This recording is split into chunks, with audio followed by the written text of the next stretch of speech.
What's going on, everybody? Welcome to, I guess this is like episode 0 of Chair Shot Chatter. It's not really the first official episode, but Jared and I wanted to do a bit of a standalone video fantasy booking what an AEW roster split might look like with the rumored and reported debut of AEW's Saturday show, AEW Collision. Joining me on this episode, he is the man behind the Dark Match Drive. It's Jared. What's going on, man?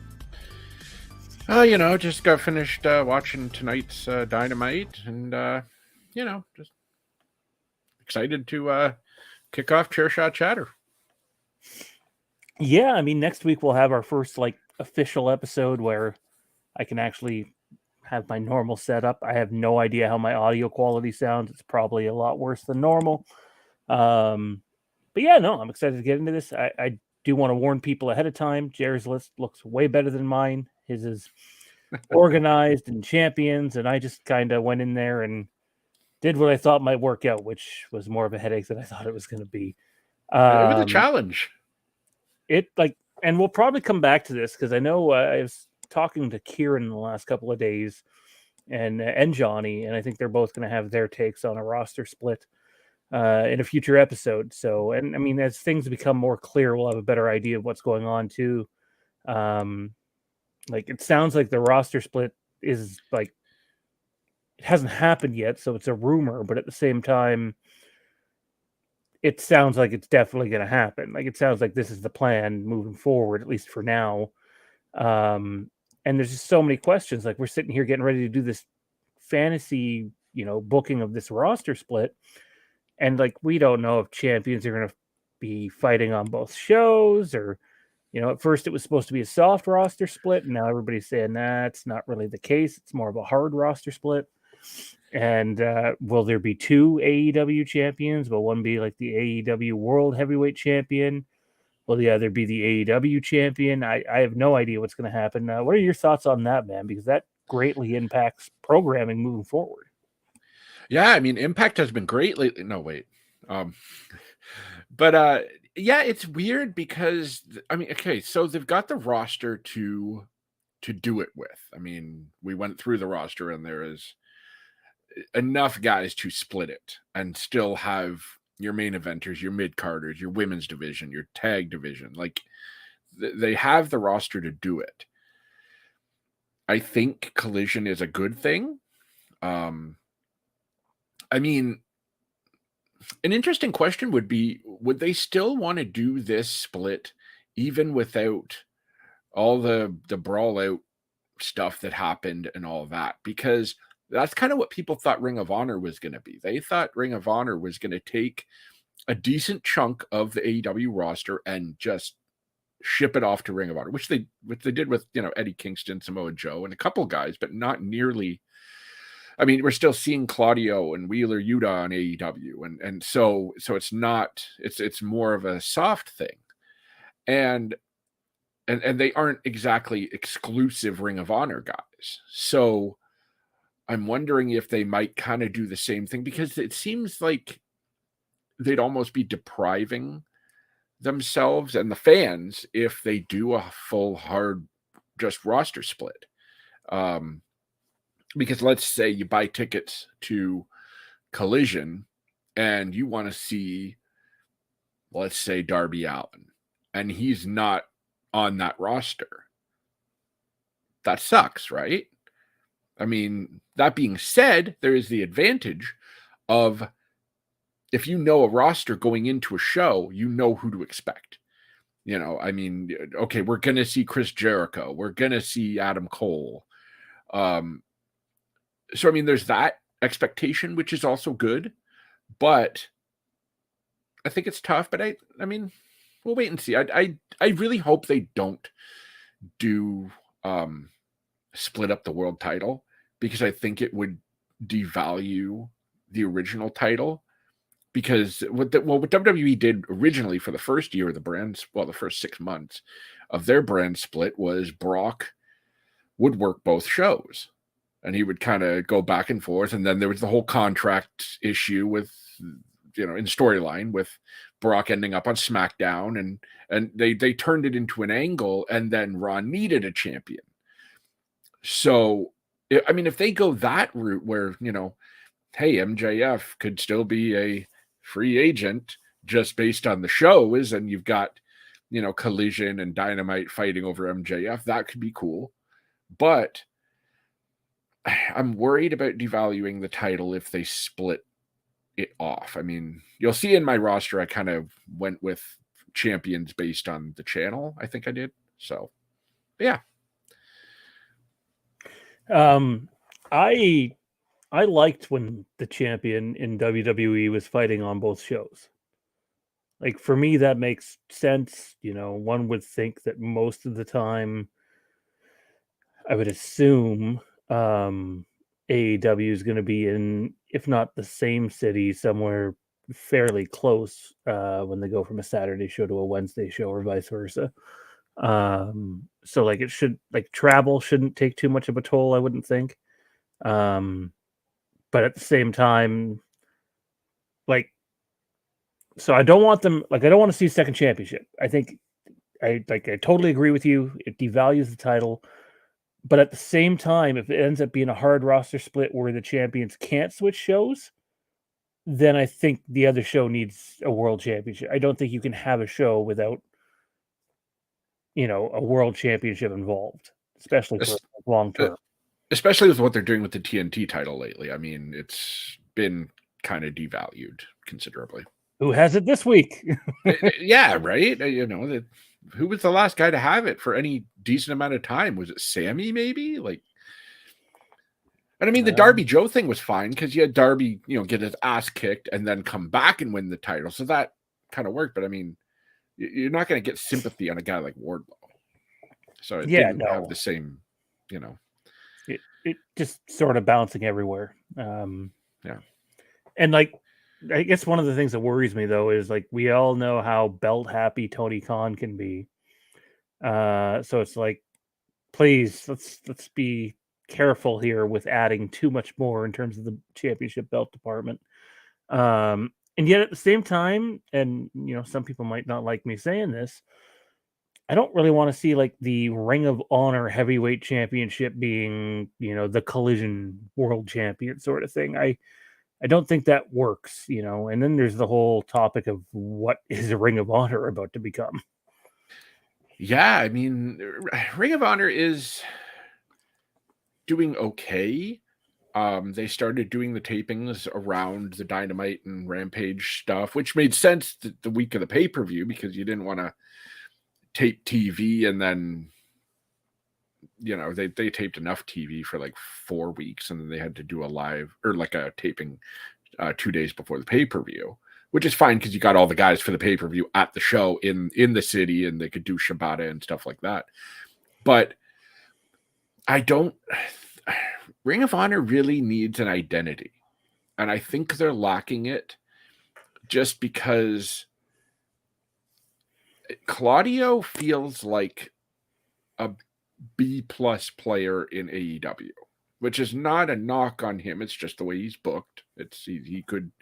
He's a top guy if they book him that way, but he's not a top guy because they don't book him that way, which is fine. But he's your Ring of Honor world champion. So, I mean, seeing him not be treated as a big deal feels like it hurts the brand of Ring of Honor, I guess, if that makes sense. But yeah, I think Ring of Honor needs to find its identity and then they can kind of play with the Collision and Dynamite and kind of go back and forth there and kind of leave Ring of Honor the hell alone. I think it needs to be left alone and just do its own thing and don't tape it around Dynamite and Rampage and especially because the crowd is so burnt out by then. I mean, they don't want to see a 15-minute Christopher Daniels match, no matter how good it may be, if they've already been sitting there for 4 hours. Stick to the tapings at Universal, or I think that's where they're doing it, and just treat it as its own thing and leave it alone.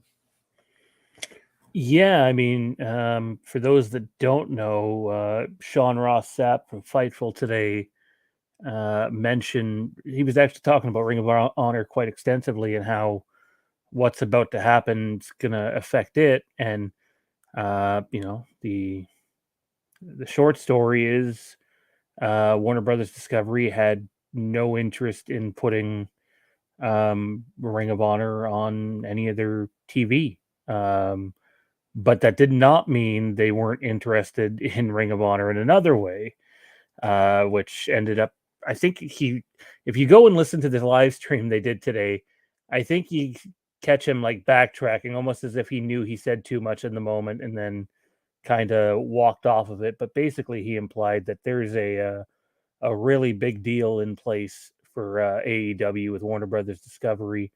That their AEW made out like bandits with whatever this Collision deal is. It's apparently significantly more money, or a significant amount of dollars more than what most people would perceive it to be, which I find kind of interesting. And then he brought up that doesn't even include the fact that they are discussing, does the AEW network or whatever it ends up being called end up on Max, which is what Warner Brothers and Discovery made HBO Max into.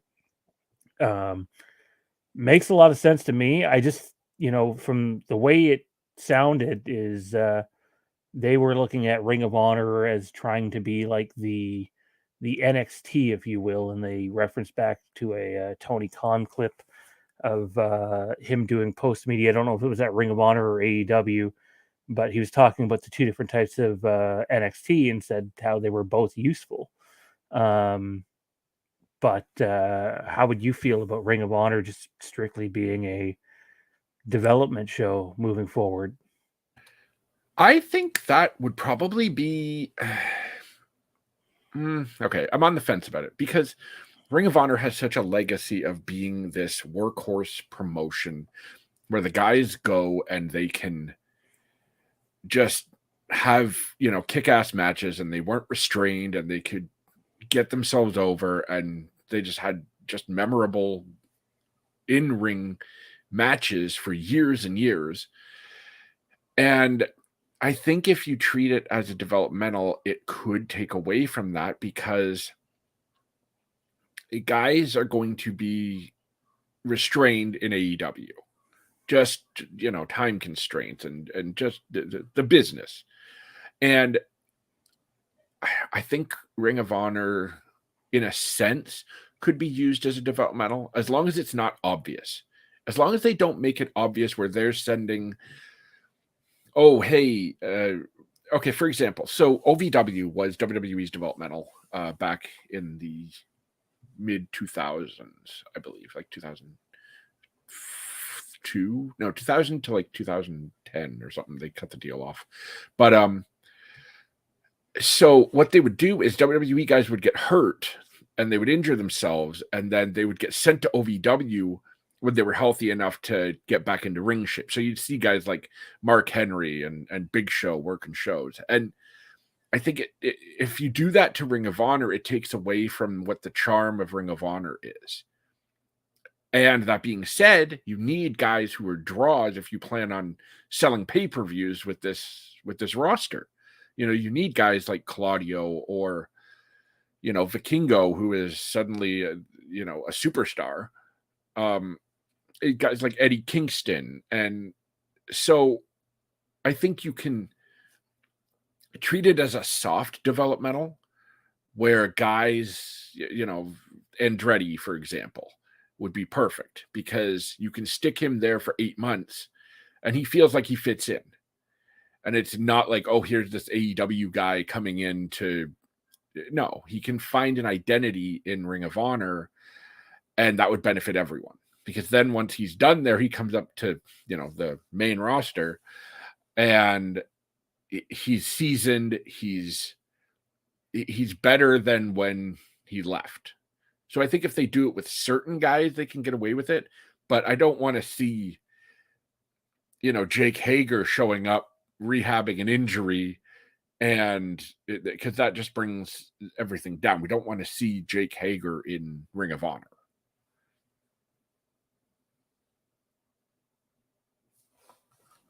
See, I can't even unmute myself.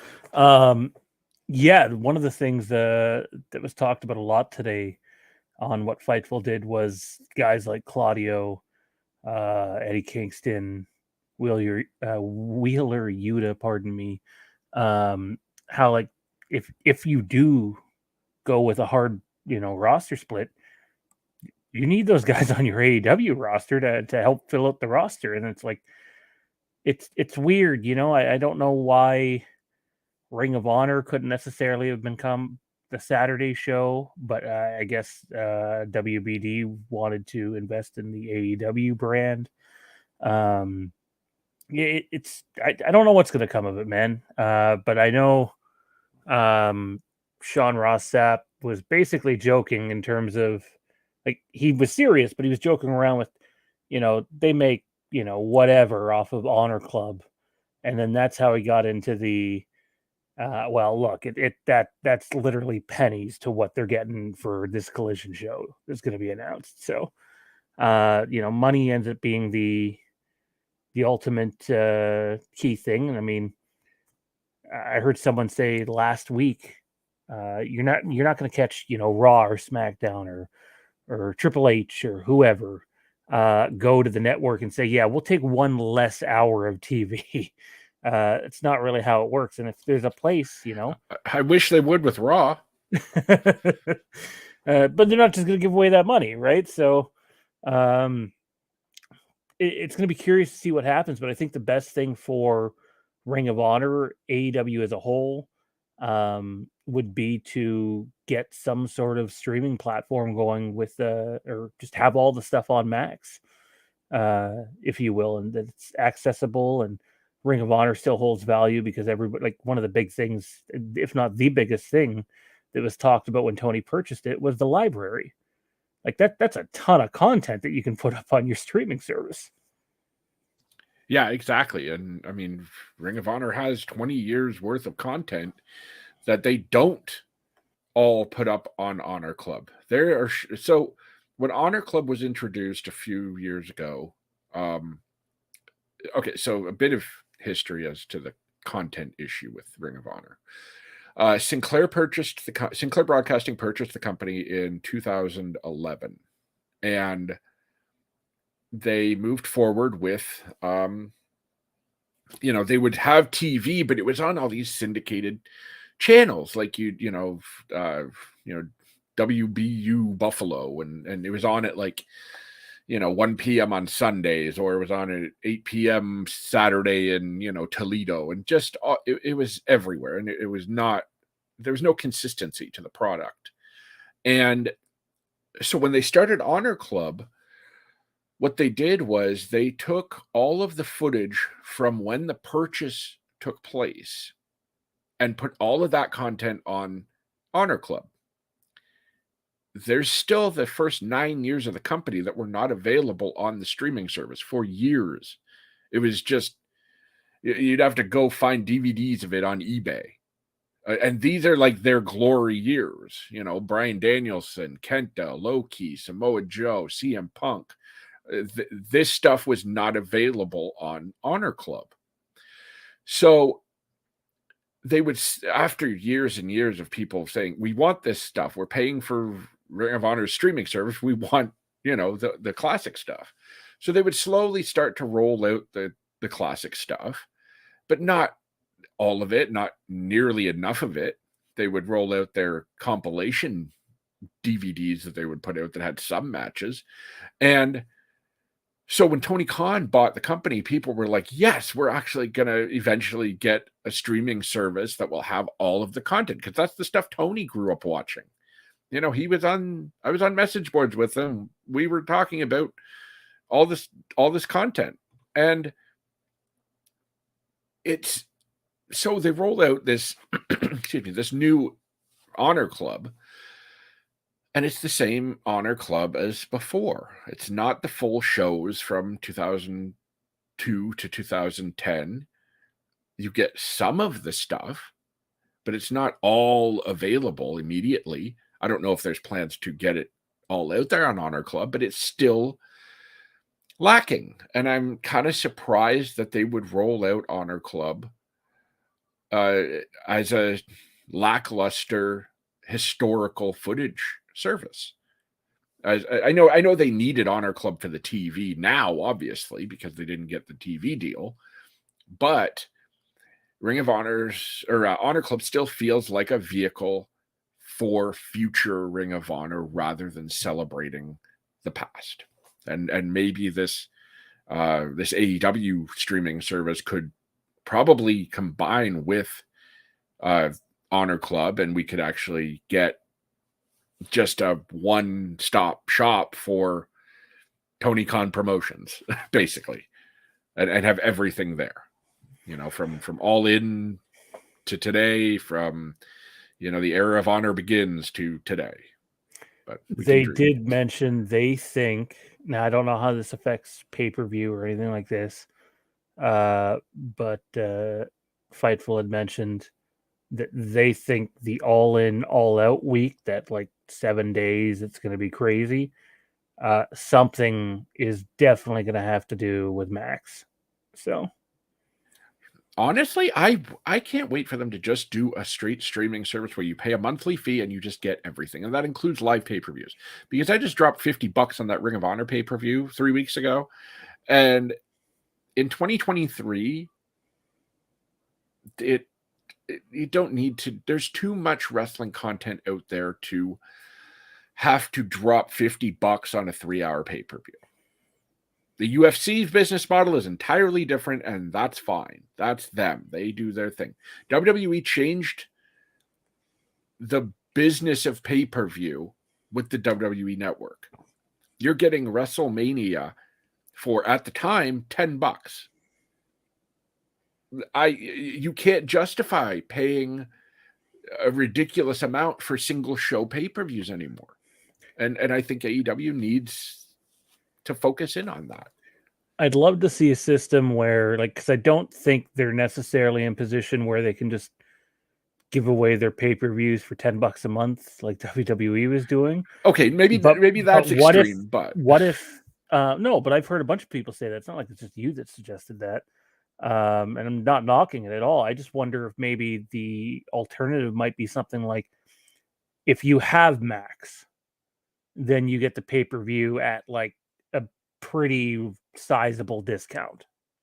That could absolutely work, because you're paying for the overall service, and then they can offer the pay-per-views at a discount because you're already there.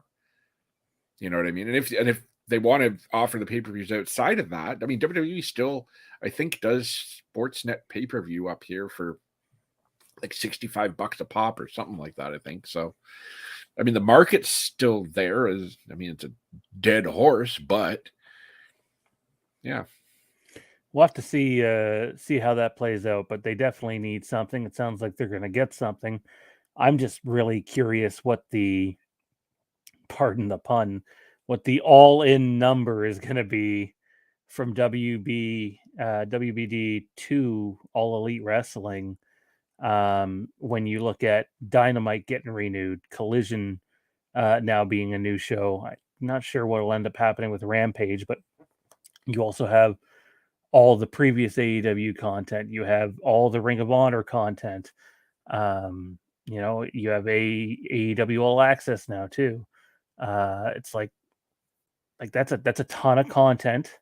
And again, apparently the Collision deal is worth significantly more than whatever the Dynamite deal was.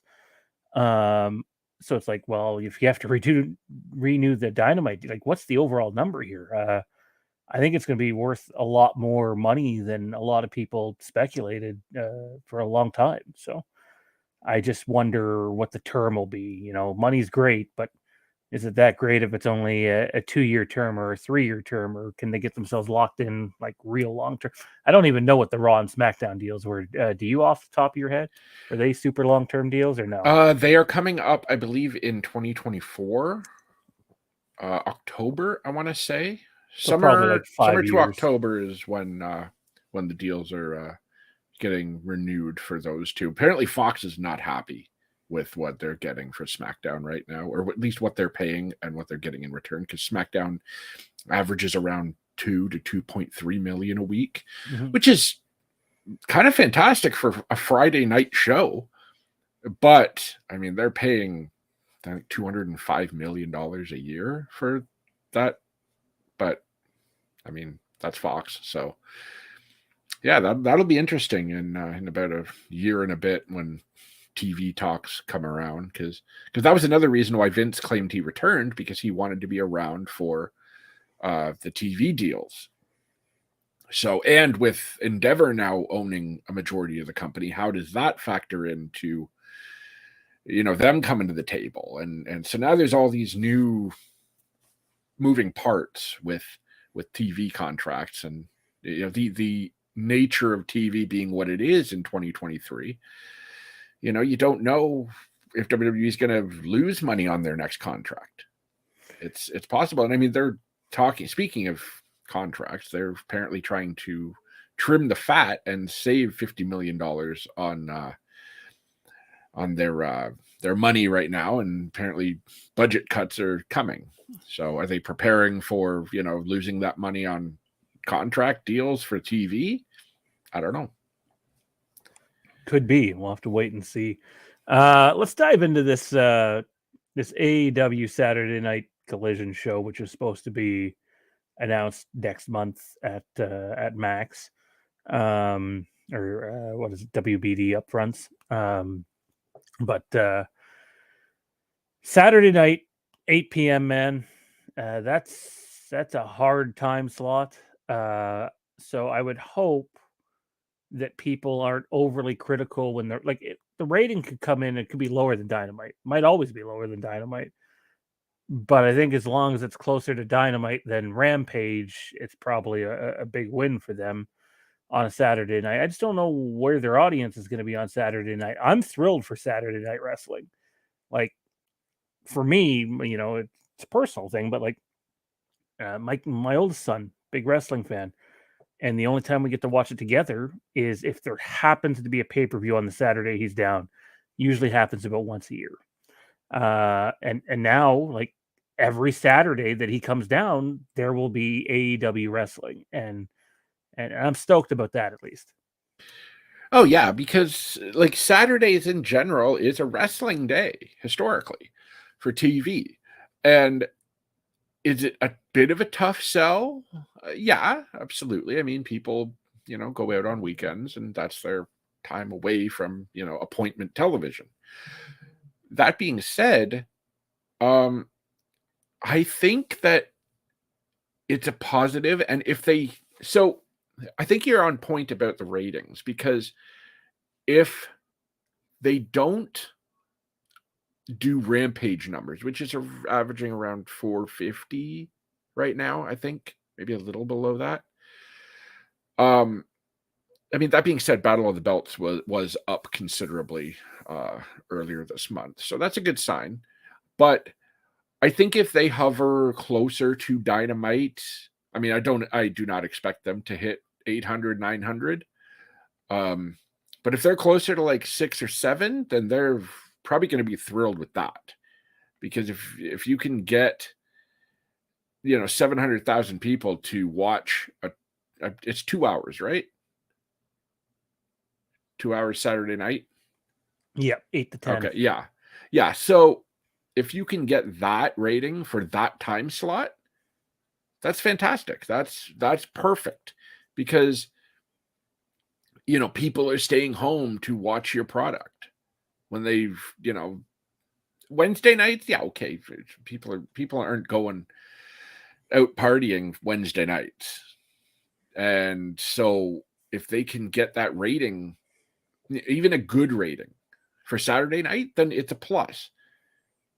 And it's more content for a go-home show into your pay-per-views that are on Sundays. Yeah, I think part of me believes if the hard roster split rumors are true, part of me believes that they might try to load up the Saturday show as much as they can, given the current circumstances that are out there, just to give it like a little extra push. We also know that's where Punk's going, apparently, so there's that too. But I mean, you need more than one guy. which brings us to our little fantasy AEW roster split. And I'll hand off to Jer first, and he can walk us through some of his picks and why he chose them. Obviously, there's tons at play: heel, face. This guy doesn't want to work with that guy. The CM Punk situation, etc. But here's Jer's Dynamite roster. Why don't you walk us through this, man? Okay, so my idea was Dynamite being the main show of AEW. You want the world champion there. I was kind of torn on the trios and tag split because at first I was thinking, well, we can just have the tag champions go back and forth.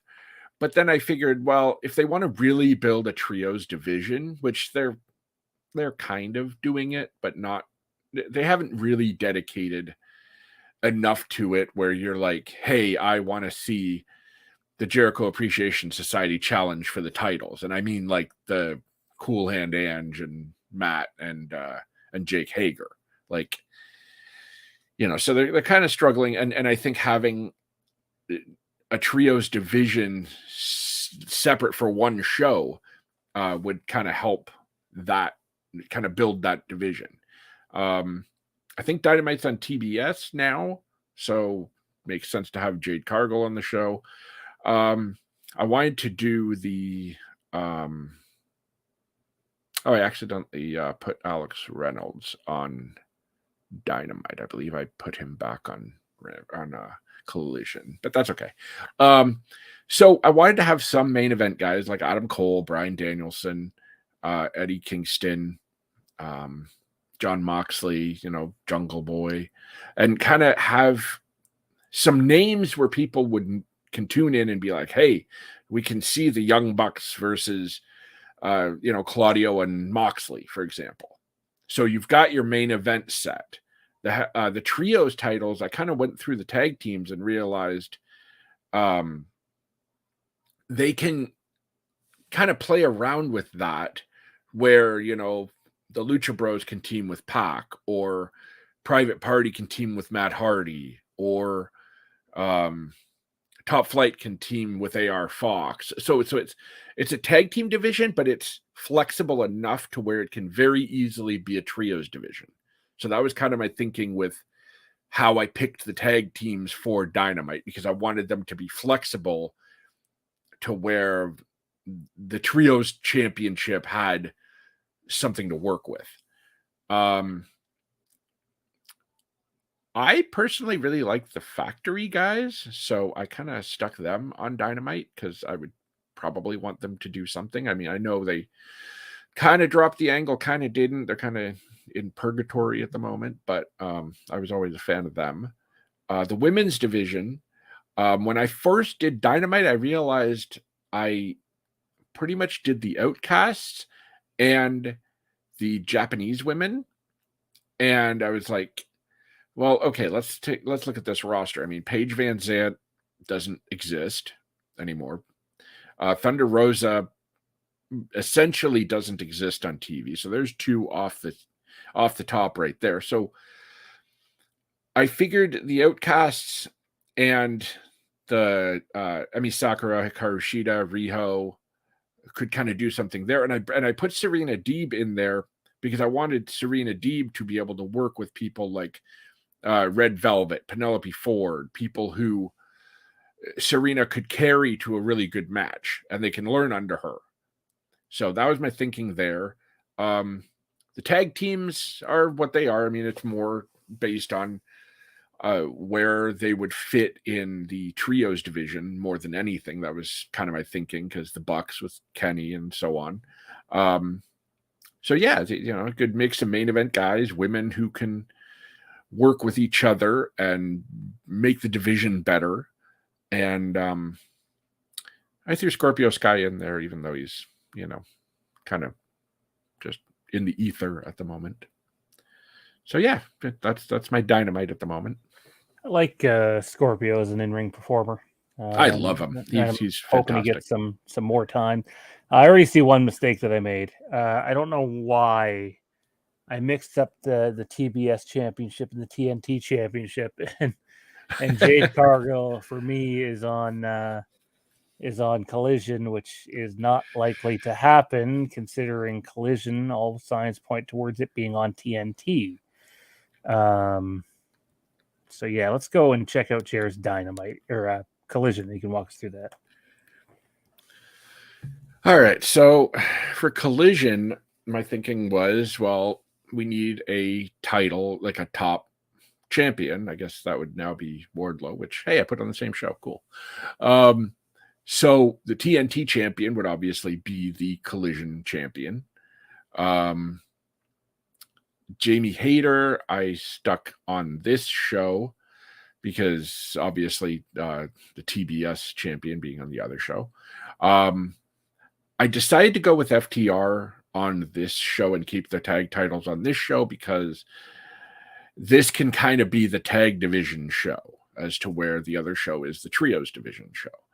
I forgot Hook was the FTW champion, but that's just kind of, it's not really anything beyond Hook, I guess. So that's just a Hook thing. So it's whatever. I meant to put Aaron Solo and Anthony Ogogo in the tag division, even though Anthony Ogogo has not appeared on the show in like 2 years. I don't know why he's still on the roster, but that's another thing. Action Andretti, I would send to Ring of Honor yesterday. So I put, so for the main event guys, I put, the JAS. Hobbs would obviously have to be a main event guy because he's the champion, or well, Wardlow would be the champion. And I put guys like Darby Allin, Punk, Sting, obviously with Darby. I would probably consider Miro a main eventer with this roster. I mean, ideally, he's good enough to be a main eventer. They just can't agree on booking decisions at the moment. That seems to be the idea there. So for tag teams, obviously, the JAS, Butcher and the Blade, the Blondes, who they might be working Dark. I don't watch Dark. The Guns, Dark Order, both teams. Bullet Club Gold, I put in the tag division because I think I mean, obviously they can still work singles and whatnot, but I think they would be an interesting influx to the tag division for this roster. I may have added more to Collision than I did Dynamite, just looking at it, but not enough to be noticeable, I don't think. Strickland and Friends, I think I put on the same show. Yeah, Trench. Okay, yeah. So I would kind of give them more of a push because there's with less rosters. Well, okay, with more roster spots to fill, technically, you can give acts like that time to really develop and get over. And I think that's a perfect thing for Strickland and I forget the name of their group, but those guys. For the women, obviously Anna Jay and Tay with Jericho, Bunny with Butcher and the Blade, Athena, Britt Baker, Taya, Yuka Sakazaki. So with this roster, I kind of went with, there's a lot of good workers in this roster and not as many who kind of, I mean, Madison Rain, I'm neither here nor there on. Rebel doesn't really wrestle that much. So, I mean, you've got a pretty solid 10 woman roster there. And Yuka Sakazaki is fantastic and needs to be on TV more, but understandably, she's in Tokyo Joshi Pro. Yeah, just I kind of spread it out, and I figured the Jericho Appreciation Society would be the top heel group, and they could work with guys like Punk and Orange Cassidy and Wardlow and kind of spread that out. And I purposely put Ortiz and Santana on different shows since apparently they're not on speaking terms as a shoot. And yeah. Oh, and I put Takeshita there. I would push Takeshita to the moon on this in this situation because I mean, obviously, based on what happened on Dynamite tonight, you couldn't do that because Takeshita is now aligned with the Elite, which was a great angle. But yeah, so just something different, and splitting tags and trios would give each show a different flavor. Not that you wouldn't do tag matches on Dynamite, but it's obviously a trios heavy show as opposed to Collision. So yeah, that was my thinking for both rosters, and let me know what you think in the comments. Yeah, it's a strong roster. I dig it. I think there's a few guys on here that I don't have on my Collision roster, just solely based off the fact CM Punk's gonna apparently be on it. Let's see, what do I have here? Dynamite. Yes, I know my list doesn't look anywhere near as nice. I had MJF, obviously, Kenny, the Bucks, Hangman. I had Hangman, Best Friends, and Orange Cassidy all on Dynamite because apparently they're not very high on Punk.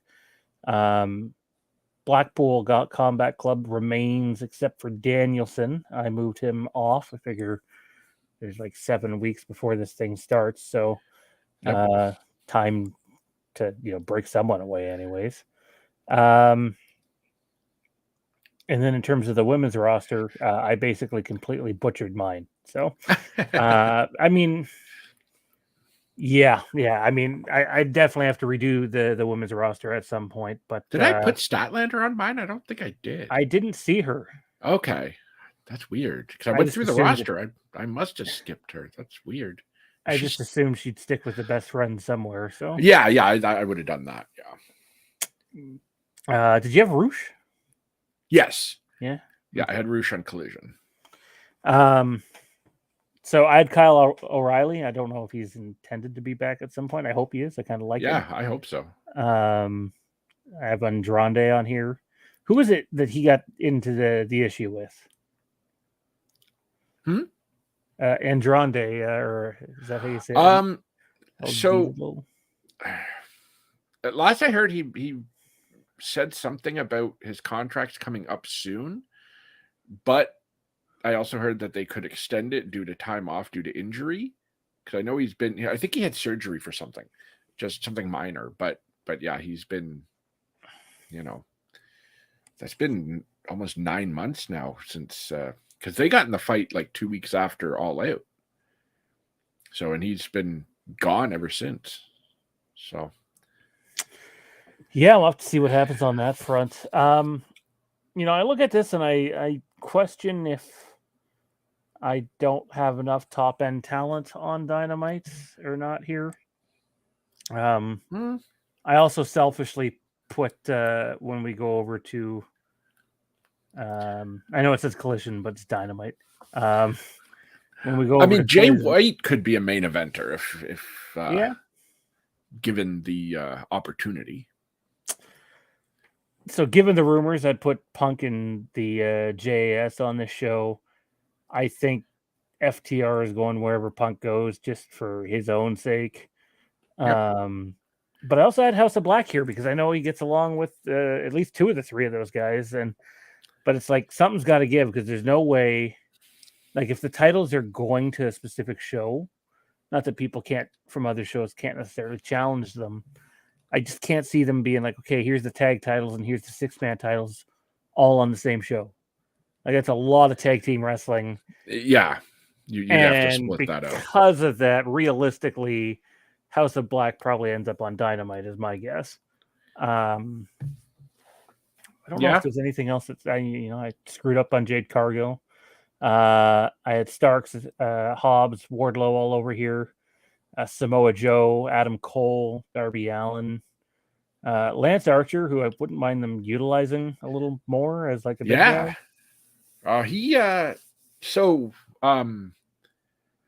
For those who don't watch New Japan, it kind of so they had the first round of the U.S. title contender tournament this past weekend, and Lance Archer beat Fred Rosser. And I'm not sure what happened in the other. Oh, no, the other match hasn't happened yet because Will Ospreay was going to fight Tanahashi, but Tanahashi broke his rib. So I'm not sure what they're planning for that. But as of now, Lance Archer is one step closer to facing Kenny Omega for the U.S. title at, I guess, Forbidden Door. They haven't really announced that as being the final step, but I think that's the plan. The winner of the tournament will face Kenny at Forbidden Door. Yeah, I mean, we'll have to wait and see what comes of all this. I do know, just sitting down today on the little free time I had, trying to figure out how to split it. It's not easy because you have to balance, these, not good relationships alongside the heel and face and, various championships. I don't envy them. It's a bunch of hard decisions to make. I think the best decision that could happen, though, is just get everybody on the bloody same page and don't have it be as hard of a roster split. Allow some crossover. That being said, I do think if it is a hard roster split, it forces you to use other people that are getting 6 minutes of screen time a week, right, or every other week right now, even. So yeah, like when they did the draft in 2004 for Raw and SmackDown, I mean, you were seeing guys like, Bubba Ray Dudley back then getting a push. You were seeing like Rene Dupree get a push. So like they would take these mid-card guys and they would have to move them up the card. And I think that's the one major benefit of splitting a roster is you have to push guys up, and some guys make the most of it and some guys don't. And it's fun to see how that all turns out. yeah, no, I'm looking forward to it. I do wonder how they go about doing this, though, right? Like, how will they present the split in story, or will it not be presented in story and just, hey, we have a new show coming and we're splitting it up? I think there's an opportunity to do something creative with it. I just don't know if they will, just because of that, the sports like atmosphere that they try to stay in. Yeah. I mean, it's tough because you don't want to alienate your audience to one show. You know what I mean? Like, you want to be able to think, hey, Jericho's on Dynamite, Andy's on Collision. And, I mean, ideally we would get that. That would be cool. But I don't know. We'll see how they sort this whole situation out. Yeah, which is rumored to happen soon. Before we go here, Sean Ross Sapp reported today. Oh, I shouldn't say he reported today. He discussed on his show. He didn't actually make an article of it, but it is up on YouTube. He mentioned that it's Jericho who's actually really pushing to work with Punk on this return. So hopefully that helps, because like there's bad blood between those two. Maybe it helps. Hey, these two work together, so why can't others? Sort of thing. Yeah, Jericho's really, really smart when it comes to playing politics. He knows that. Why would I distance myself from a CM Punk return when all eyes are going to be on CM Punk returning? I want to be the guy to work with him. Even if we don't like each other outside of the ring, we can still put together a hell of a story, especially if Punk comes to work. If Punk is less bitter about things that could happen in the angle with Jericho, then yeah, it could lead to some great TV. And Jericho knows that. So Jericho's like, yeah, hell yeah, put me in the ring with Punk, because everyone is going to watch him. Jericho, if you watch the trajectory of Jericho's AEW career, he will find a guy who is getting over and say, I want to work with him. Orange Cassidy, Ricky Starks. I mean, Adam Cole's already a main guy, and that's fine. But like, Jericho knows where either there's going to be heat, there's going to be people interested because the guy's over. Jericho knows exactly where to place himself every single time. and he's really, really good at it. And this CM Punk Jericho thing that could happen is just another example of Jericho putting himself where he wants to be, if that makes sense. Because Jericho knows that people are going to pay attention. Orange Cassidy is just getting over. Hey, let's do the Mimosa match. People are watching Jericho. Hey, this Ricky Starks is getting really over after this Hobbs thing. Let's work with Ricky Starks. People are going to watch Jericho. Adam Cole, his big return. Jericho gets involved. People are like, you see the theme here? So Punk is returning. There's Jericho. I mean, it's already kind of setting up with it for it a little bit with the whole. They're really pushing the whole homegrown and non-homegrown thing on TV. I've noticed lately, so we'll see what happens. At the end of the day, I just want wrestling to be fun for everybody. I want AEW to be healthy, and the next month's going to be crazy for news. Hopefully, it works out the best for everybody. Jer, where can everybody find you at, man? You can find me on Facebook, the Dark Match Drive. We do all sorts of wrestling content over there. Just had a subscriber contest actually for a book, Way of the Blade. But yeah, we do all sorts of fun stuff over on the Facebook, on the Discord. We do live chats for Dynamite. We watch some streams of wrestling. It's a really cool, just a really cool wrestling community. And I think if you like wrestling, come join us. You definitely should get in on that chat. Those guys have all sorts of different conversations going on their Facebook page too, daily. Some of the most inside wrestling stuff, and then some of the weirdest shit you'll ever see at times. But everybody seems to have a good time with it. You can check out our other channels. Recently launched The Legacy of Westeros. If you're into Game of Thrones, House of the Dragon, and or any of the Westeros books, that is your one-stop shop for all things Westeros. Big thank you to everybody for the support we've gotten over there early on. And we've also launched the Legacy of Star Wars. Not much over there yet, but there is stuff in the works and coming within the next week or so. So be on the lookout for that. And don't forget to like, comment, subscribe, share your thoughts down below. What does your AEW roster split look like? What do you think of CM Punk returning? Who do you want to see them work with? And if they can't, work together with the Elite, what would you do? Let us know in the comment section down below. Any final thoughts, Jer? Anything we should be on the lookout for wrestling-wise? Honestly, I'm excited for next week's Dynamite because they planted the seeds in the last segment where MJF gets involved to help Sammy. Jungle Boy dies on that table spot and then almost makes it back, and MJF screws him with the ring. So Darby, watching from the rafters, knows, okay, I'm going to have to deal with MJF next week. So we're going to get either one of two situations.